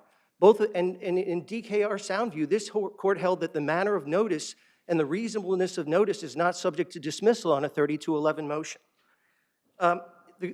Justice Cohen cited the Court of Appeals decision in M. O'Neill Supply Court, which they said hairline distinctions shall not be drawn nor circuitous reasoning in order to avoid technicalities to bar recovery. And that's what we have here. They're relying on a technicality. The servicer said, I breached prudent servicing standards, and here's how I'm going to fix it. And he did it in writing to the trustee. They're all saying, well, that doesn't count. Justice Cohen said, it's pointless for somebody else to send another piece of paper when the person who's supposed to be given notice admits it in writing and the trustee knows about it. That's Justice. What's the point, as your adversary indicates? I mean, you're sophisticated parties. You negotiate for certain rights. What's the point of just sort of ignoring everything and say, well, notice is given because notice is given? Well, Your Honor, the notice, whether the notice has been served, the purpose of the notice has been served requires a review of all the provisions of the agreement. My clients who are investors had no chance to negotiate the terms of this agreement. It was all done by other parties. We were investors in a deal that was already done. So if there are any ambiguities, they should be construed against U.S. Bank, which is partly involved in drafting this. With respect to my cross appeal, Your Honor, on the EOD claims, post-EOD claims, we think Justice Cohen got everything right except for one ruling. And that ruling was that he said that we've sufficiently pleaded for all 9 trusts that U.S. Bank had actual knowledge of EODs. They knew that the servicers EODs in all 9 trusts. He said, but for one trust, you need a piece of paper saying there's an EOD. That makes no sense logically or under the provisions of the agreement. How does Section 802 8 fall into this? 801 says that, 802. Yeah, I understand. 801 says the trustee has to take action if it is actual notice of an EOD. 802 is what they rely upon, and it starts with except as provided in 801. 801 is primary. They have to act if they have actual knowledge of an EOD. 802 says if they don't have actual knowledge, they're deemed to have knowledge if they get a writing. If you know that your house is on fire, you have to act. You can't wait for somebody to give you a piece of paper saying the house is on fire, and that's what 801 and 802 say. But doesn't 802 require written notice? And so it's constructive knowledge. It's deemed knowledge. Why wouldn't it say that? Why don't you think it means what it says? It does say that. It doesn't. 801 it says the trust. Actual counsel. 1 second. Yes, Your Honor. Okay. It says has actual knowledge thereof, not, and then it's omitted in the HEMT PSA, right? That's omitted, right? No, Your Honor. The trustee doesn't have knowledge unless it receives written notice. Right. 801, that's what it says. Yes, Your right? Honor, I agree with that. Okay. What I'm saying is 801 says the trustee has to act if it has actual knowledge. 802 says, except as provided in 801, meaning the trustee has to act if it has actual knowledge, the trustee does not have to do anything unless it's get a written notice. In other words, if it knows it has to act. But also say the trustee shall not be deemed to have knowledge unless a responsible officer shall have received written notice. You want us to ignore that? It could have been drafted different ways, Your Honor. What I'm saying is 801 is primary. 802 is only if 801 doesn't apply. If you have actual knowledge in 801, you have to act. If you don't have actual knowledge, 802 says you need a writing. But it also says that you're not deemed to have actual knowledge unless you get a written notice. You're asking us to ignore that. That's what it says. There are courts that have decided this issue. Justice Kodal in the Southern District in Phoenix Light v. Deutsche Bank ruled on that very issue. And he said, if you have actual notice, you have to act. If you have written notice, great, but you have to act if you have actual notice. He relied on Judge Sweet's decision in BNP Paribas in the Southern District, which made that same distinction with respect to charged knowledge, meaning deemed knowledge, constructive knowledge. The only case they have that goes to the contrary is Justice Caproni's summary judgment decision in Bank of New York Mellon, Phoenix Light v. Bank of New York Mellon, and we've distinguished that on page 54 of our brief. Right, so this is not really an issue where, first of all, this is not one where any appellate court in New York State has ruled on New York State law. And two, you have federal courts disagreeing on this issue, correct? No, there's only one court that disagreed. And okay. it was on a summary judgment, not on a motion to dismiss. There are disagreeing opinions on this. So if I looked at Phoenix versus Bank of New York, I would say Justice Cohen was correct, right? If you look at Phoenix versus If we followed Phoenix. Caproni, Right. Judge Caproni, in the Bank of New York Mellon case. Right. She ruled that way on summary judgment. This is a motion to dismiss, Your Honor, on the pleadings. And what I'm saying is I don't that, understand. Why can't we make that determination as a matter of law, one way or the other, whether there's an ambiguity, as you argue, or as a matter of law, the defendant is correct on this you point? can. There is a split of authority on this, Your Honor. Clearly, Judge Kodal and Judge Sweet in the Southern District hold that there's a difference between deemed knowledge, constructive knowledge, and actual knowledge. 801 says actual knowledge is primary. Might I address the last argument I have, exercise the rights give you 1 referred to minute. above?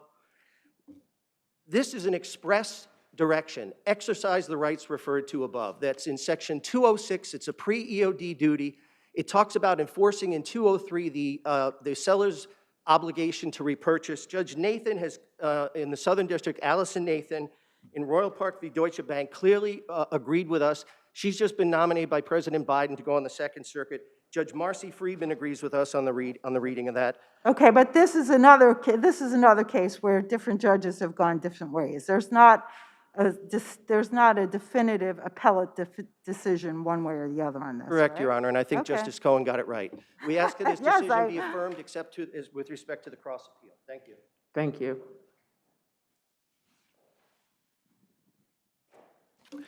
Starting just briefly with the whole house on fire analogy, because that does a lot of work for the plaintiffs in all of their arguments. And I think the thing to remember in interpreting these provisions is that the parties who drafted these were drafting event of default provisions. So defaults are bad things, whether it's the equivalent of Rome burning or a house on fire. They knew they were drafting definitions that would apply when something bad had happened. I'm sorry, counsel, can you address specifically the argument made by your adversary with respect to 801 and 802? Yes, I think the clear, straightforward, plain reading of 8027 is defining what it means for something to be known to the trustee. So you have a formulation in 801 of known to the trustee, and then in 802... So can we ignore 802 and just focus on 801? No, I think you have to read the whole contract together, Your Honor. And if you look at 802, it's got two pieces to it. So it's deemed knowledge, not only of the quantum of knowledge, whether it's written notice or actual knowledge, but also whose knowledge matters. And so if we're setting aside 8027, we're also setting aside the limitation that the trustee negotiated into the contract that limits the relevant knowledge that will be deemed to apply to the corporate trustee to the knowledge of a responsible officer, which is generally defined in the contracts as a person who has knowledge about or responsibility for the trusts. So in all of these agreements, you have these two parts deemed knowledge. Sometimes you're deemed to have knowledge if a responsible officer has actual knowledge, which, if my adversary's argument is correct, would be nonsensical, because that would say you're deemed to have constructive knowledge if you have actual knowledge. Or it says you're deemed to have knowledge if a responsible officer has written notice. And this goes back to my hypothetical trust officer trying to figure out what it means when you get a particular notice. If you have this kind of provision in a contract, she's going to look at it and say, well, this is written notice or it's not written notice. And unlike the event of... Thank you, Your Honors. Thank you. Thank you both.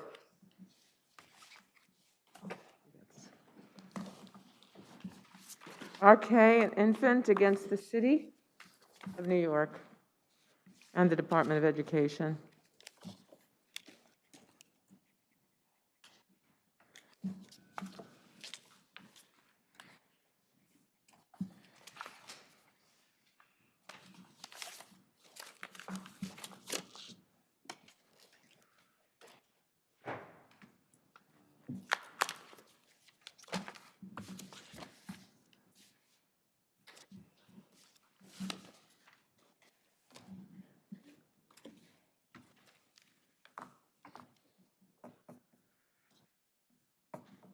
You may begin. Thank you.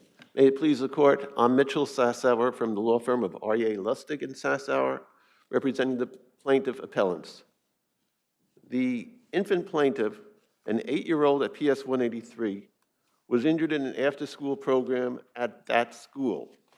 He was injured due to the negligence of that school's gym teacher, Mr. Polinish, who was supposed to be supervising. We claim that the municipal defendants, the Department of Education and the City of New York, are vicariously liable. Can I stop you for a second? Yes, Your Honor. Is there an argument to be made that your claims against the city have been abandoned? I know that they've said so, but we disagree. Well, I'm asking you. Because we have defined municipal defendants in our brief, throughout our brief, as referring to both Department of Education and the city. But did you make separate arguments? Did you make separate arguments as to the city? No, the city is not having any anything specific to do with this project. But in any event, isn't the city a separate entity? And so how do you lump everybody together and say, well, they're all just municipal defendants? The regulations for the, that was issued, the rules issued by the Department of Education on this say as follows, and let me just read from that. They say, according to the Department of Education regulations, and this goes to the flyer that was distributed, the flyer is supposed to have had a disclaimer saying, this activity is not sponsored or endorsed by the New York City Department of Education or the City of New York, unless it was sponsored or supported. But ultimately, who issues the permits? Permits are issued by the Department of Education. Right, so if there was a mistake, and there was obviously in this one, it would be the responsibility of DOE, correct? Well, yes, Your And Honor. not the city. Okay.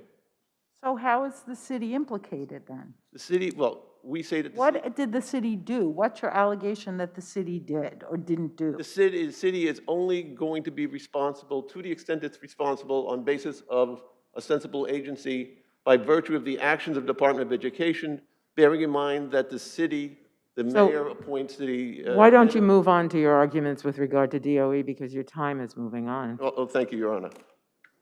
So we claim that the municipal defendants, in particular the Department of Education then, is vicariously liable because they sponsored and endorsed.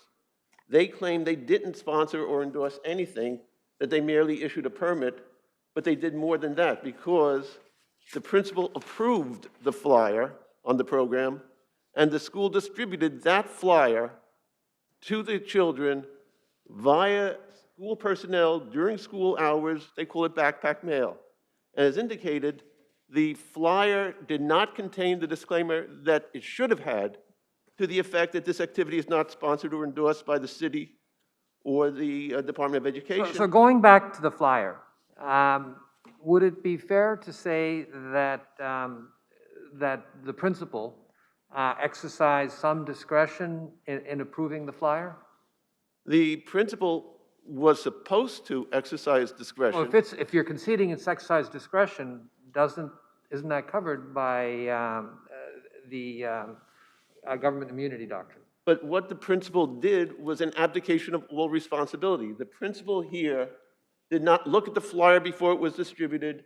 She did not request any proof of insurance, which she was supposed to do. I think everyone agrees that there were serious problems here, but the question, that's still not answering my question. If it's a discretionary act, isn't there immunity? Well, except that the courts have said, under cases such as Haddock versus the city and Tango versus Tulovich, that where the governmental agency is just not acting in any sort of reasoned way and conducting any actions that show that there was a choice, that there was a reasoned judgment being done, then they can't hide behind the argument that they have immunity based upon discretionary acts, because there was no discretion being done. There was no showing by the principal that she was doing anything other than rubber stamping an application. She would have had to do more. And having done nothing except to violate the Department of Education's own regulations, she cannot now claim that there is discretionary immunity. We believe, I know I'm looking at a red light. Go ahead. All right, thank you. So, on the issue of immunity, having not acted in any meaningful way, we believe that they cannot claim that. What we have here, in short, is a situation where the principal admits that having never looked at the flyer, admitting that it is foreseeable, according to the principal, that the parents would believe that the program was sponsored, run, and orchestrated by the Department of Education. That she admits that there's nothing in the flyer that said it wasn't DOE sponsored, and that there should have been such language, then the reasonable reliance is automatically there by the parents who so testified that they took it, that this program would be similar, say, to the track program run by the same gym teacher. And so you have a situation where the city Department of Education has created a bait and switch situation. They say we're partnered with this entity. They say that this is, for all intents and purposes, a DOE-sponsored program until the child is hurt, and then they run away.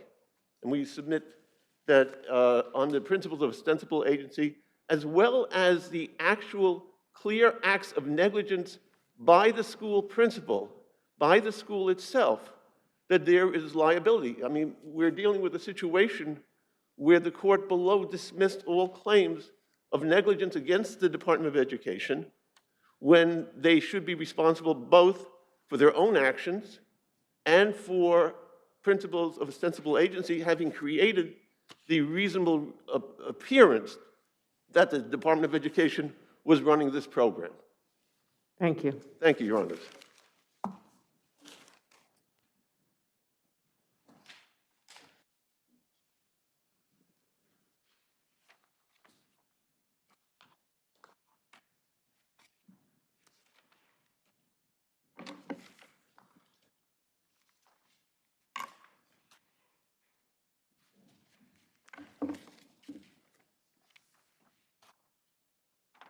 May begin.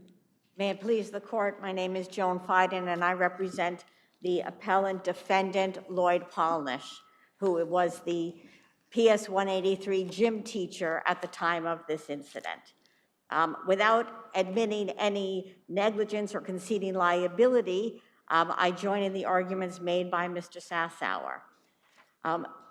It is our position that the lower court erred in finding that there were no issues of fact and completely disregarding the appellant's arguments that the DOE could be held vicariously liable for the alleged negligence of Polnish or Gallagher under the theory of apparent or ostensible agency.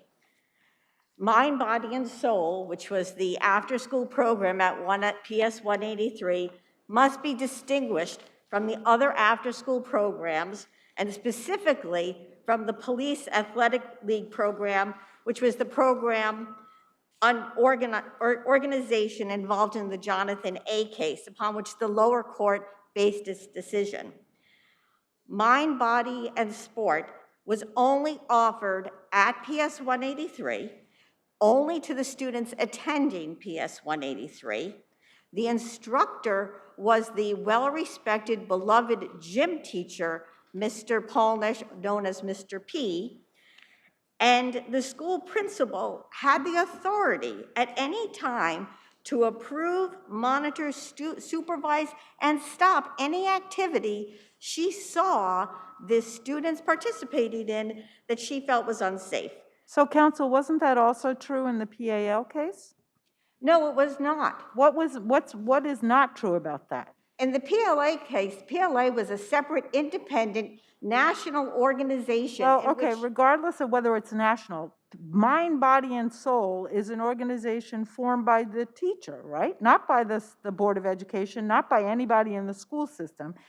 That organization is formed. It's a separate organization. Nobody in the school does it, right? Your client knows that they have to get the permission slip, the form, and applies for it because your client knows that it's not part of the school system, correct? My client goes and does your client seek that permit? Yeah. And doesn't that permit say this is not part of the school? And now you're arguing, I went and got that permit telling me this is not part of the school, but the school is nevertheless vicariously liable? No, the permit is to use the school facilities. And what is the and we permit? know If that- it was correct, what would it say? We know that there are many errors in the permit. I'm In not fact, the talking about the permit permit. indicates I'm that the school talking- principal was the Right. sponsoring But let me agent. ask you this, when your client goes for the permit, right? Well, if I could, Application for the permit is so that everybody knows that this is not part of the school. if I may just correct Your Honor, my client is not Ms. Gallagher, and it is Ms. Gallagher who actually submitted the permit to the principal. And who did your client get paid by? My client ended up not being paid, but Okay, it but- was that for this activity, he would have been paid by Mind, Body, and Soul, by Ms. Gallagher. Not But by the school. But this goes still to the point that the school can be held vicariously liable based upon the fact that the flyer, which I urge this court to look at, it's page 1377. The second line says, PS 183 after-school program. Mr. P, the head instructor. Nowhere on this flyer is there any disclaimer, as I'm sure there was on the PLA application, but we do not have that as evidence, that this was not a DOE or city-sponsored activity. Therefore, this flyer created and allowed the parents of the infant plaintiff herein, as well as the other parents of the school community, to believe and reasonably expect that this was a school activity, just like the track team, which Mr. P also was the head instructor for.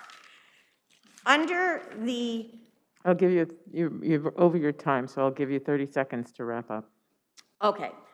In conclusion, it is that the holding out was clearly made by the flyer, the reliance by the parents, because the school principal was derelict. She did not do what she was supposed to do, and the very purpose of the DOE regulation was to protect the DOE from potential liability. But in this case, by the principal not doing her job, not reviewing the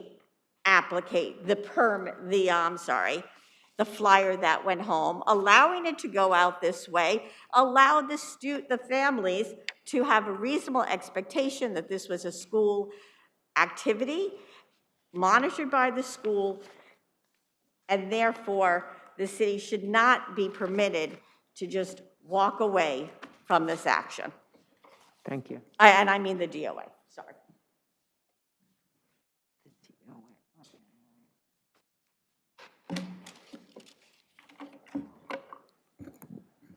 May it please the court, Zach Shapiro for respondents. If I may, I'd like to start by making 2 points about the lack of the disclaimer.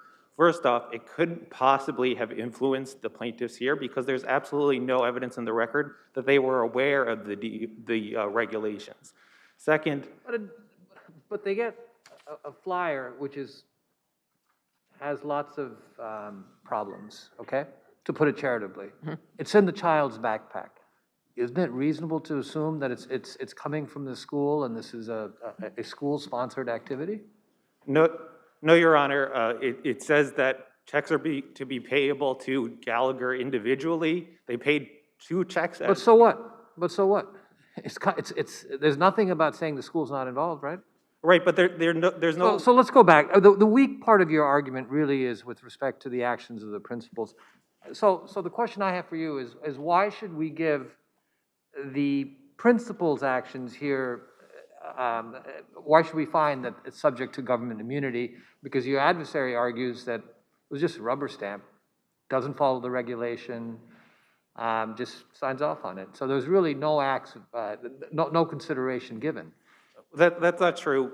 With respect to the regulation, they're mischaracterizing Chancellor's Regulation D180, Section 3D4. They're saying that it requires the principal to approve the flyer. What it says is that it requires principals to approve postings, and what that refers to is postings of signs, banners, and posters on school property itself. In fact, if you look at why can't a posting be a flyer? I mean, it's not... it refers to postings of signs, banners, and posters during the actual program itself.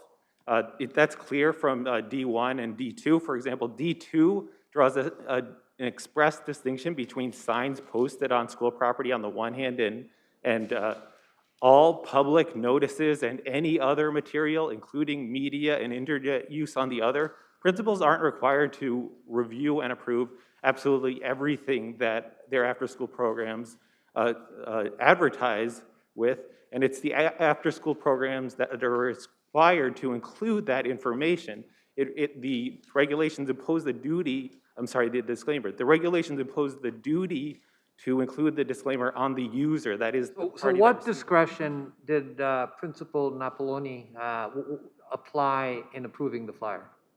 What she did was she had known these individuals for years. She trusted them. She had confidence in their ability to run a safe and effective and engaging program. In particular, as to Mr. Pollinish, he was well regarded across the district. She had never seen him engage in any inappropriate activities. In re-upping in the program, plaintiffs themselves clearly didn't think there was anything unreasonable about how the program was being run. And so the Plaintiffs' Counsel admits she did not look at the flyer, and that kind of absence of action cannot be the basis for recognizing a parent agency. What you need is words or conduct by the principal themselves. And that's clear from the Thurman and King cases that we cite in our brief. With respect to Your Honor's questions about immunity, it's not just that the DOE has immunity under this context for the grant or denial of permits, which is clear because they don't even cite a case where there was a negligence recognized based on the grant of a permit. But also, she acted reasonably based on that knowledge. And as to, with respect to their argument about insurance, she thought there was insurance. Gallagher herself had insurance and believed it applied here. It was not until 3 years after this incident that her insurance company disclaimed coverage. Even now, that denial is subject to pending litigation.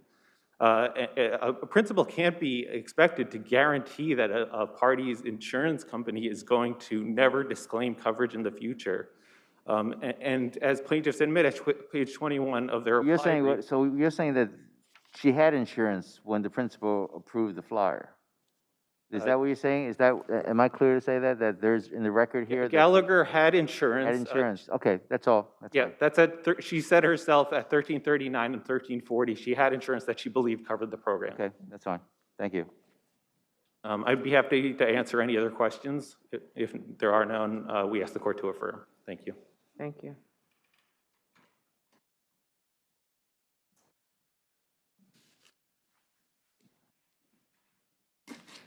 May it please the court. The court was asking previously, counsel for Mr. Pollinish, what's the difference to Mr. Pollinish, what's contained in the regulation, because he's supposed to know. But the point of the ostensible agency is not dealing with the issue of what the principal knew or what Mr. Pollinish knew or what Ms. Gallagher knew, but what the parents know. They are the innocent third parties. They and their children. And they are the ones. My recollection of case law is that for an agency relationship, it can't come from the mouths of an agent. It has to come from the principal, right? And in this case. So how in this case did that happen? And in this case, Your Honor, the principal of the school who speaks for the Department of Education is the principal.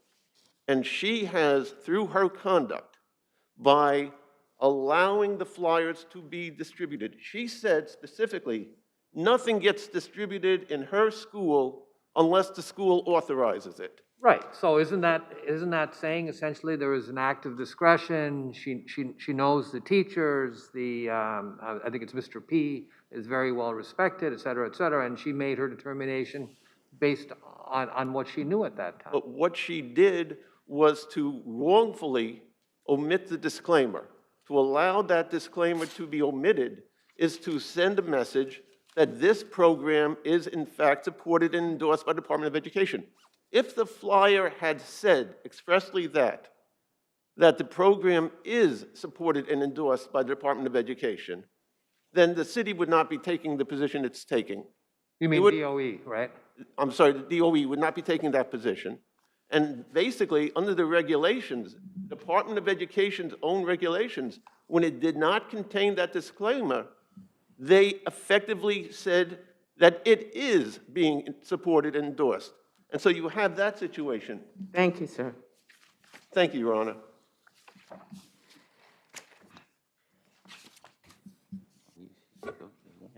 He didn't actually ask for time. Counsel, it's 1 minute.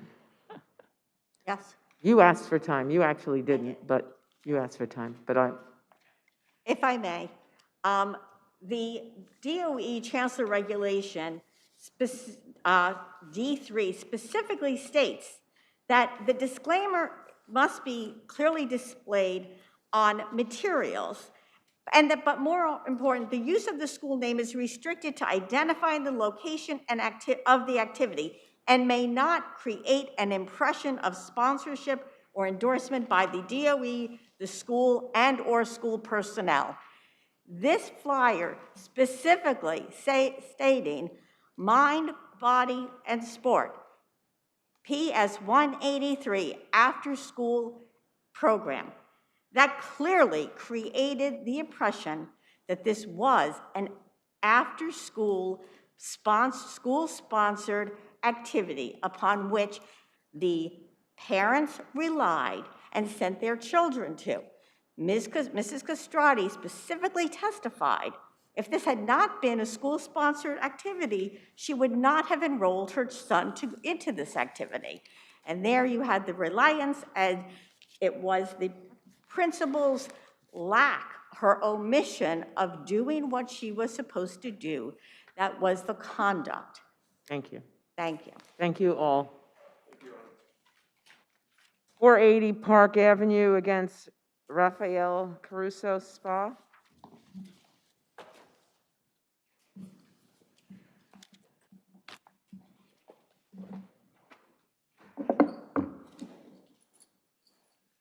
May it please the court, Joshua Kapelowitz, Fox Rothschild for appellant. Thank you, Your Honors, for your time. I'll be quite brief.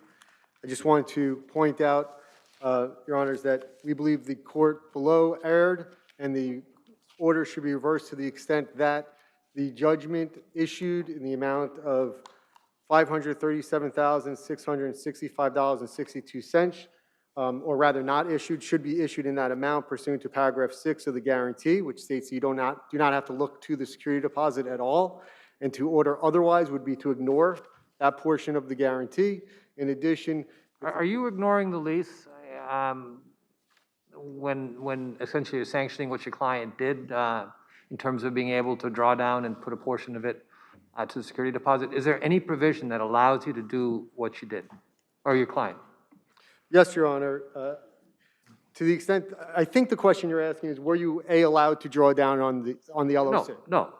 Okay. To draw down on it and then use, I think it was about $400,000 you deemed to be a security deposit? Yes? I'll let you, yes. Yeah. You can answer. Yeah, so is there anything in the lease that allows you to do that? Specifically with regard to the security deposit. Right, Your Honor. So as I understand the question, are we allowed to draw down and hold a portion of the security deposit and apply the other portion? Am I now understanding the question? Right. Okay. So yes, Your Honor, if one were to look at Article 20, which does not require application of the security deposit in case of a default, and Article 29, which says you may draw down up to the amount of the... Yeah, but I'm asking you whether you can make part of it a security deposit. Is there anything that allows you to do that? Yes, Your Honor, we're relying on those two provisions as well as the admission by counsel. If you look at the record on page 318, or excuse me, 318. Sorry, that's not the admission I was looking for. Where counsel says that you are allowed to draw down on the security. That's an admission that's in the underlying case in the civil court, as well as, but to answer your question, there's not a specific provision, okay, that says I can draw down on this amount and I can hold this amount. It says I may draw down up to, and what the civil court ruled was that gave the landlord discretion to do so. And that. No, wait a second. When you put your affidavit in front of the civil court, that was a reply affidavit, correct? A supplemental affidavit even. It wasn't argued before the civil court. You put that in, that discussion about holding the extra $400,000, that came in on a supplemental affidavit, correct? No, Your Honor. Well, yes, it came in. Yes, it did, prior to, so the civil court did not specifically, That's not true, Your Honor. If you look at page. I'm asking you, when you made your motion, did you say, plus we held $400,000 in your motion papers or your reply papers, did you say that? Yes, Your Honor, I submit that we did say it because they paid rent every month. Where show me in the record, in the civil court record, in your either motion or your reply, where that was brought in front of the civil court. Your Honor, respectfully, if I may, I'm going to answer a question, Your Honor. Yes. It was brought before the court multiple times because they owed $800,000. I want you to tell me where, in whose affidavit did you, in your motion, say that? Correct, Your Honor. I'm going to answer it. I'm waiting. We all are. In the ledger, it said we applied $700,000, and now you only owe $159,000 to be exact. I'm sorry, you said nothing about the drawdown until after the reply affirmation was submitted. I mean, those are the facts, correct? Your Honor, in the supplemental reply, we highlighted that to an extent. At that point, you brought it to the court's attention. By that time, it's too late for. Well, that's not true, Your Honor, because we had 2 weeks, and then we argued it on page 319. Counsel admits that he argued it. I was the counsel for a different firm, and he was the counsel for the same firm. So I can tell you, and he says it on 319. You do not have to rely on me. He says specifically that we argued that point before the judge, and then it was heard. For this court, meaning the Supreme Court, they didn't have an opportunity, nor should they have, to then consider that because it's already res judicata. If tenant wanted to appeal that, they did. They could have. They filed a notice of appeal. They chose not to, and in fact, they tell you in their papers, we purposely chose not to because we did not want to spend money on that. We didn't want to focus on that. That was a tenant that we purposely created as an SP, as a single-purpose entity, an SPE, so that we would not have any sort of liability and exposure. And we did that purposely. So we didn't put any resources into that. And they were hopeful that it wouldn't come back to bite them. But it should have because it's res judicata. Thank you very much. Sorry, I tried to go as fast as I could at the end. No. Thank you. Good use of your 1+ minutes. Happy to be heard. Have a happy Thanksgiving. Okay, yeah, happy Thanksgiving, everybody. Thank you very much. Oh, that was a record.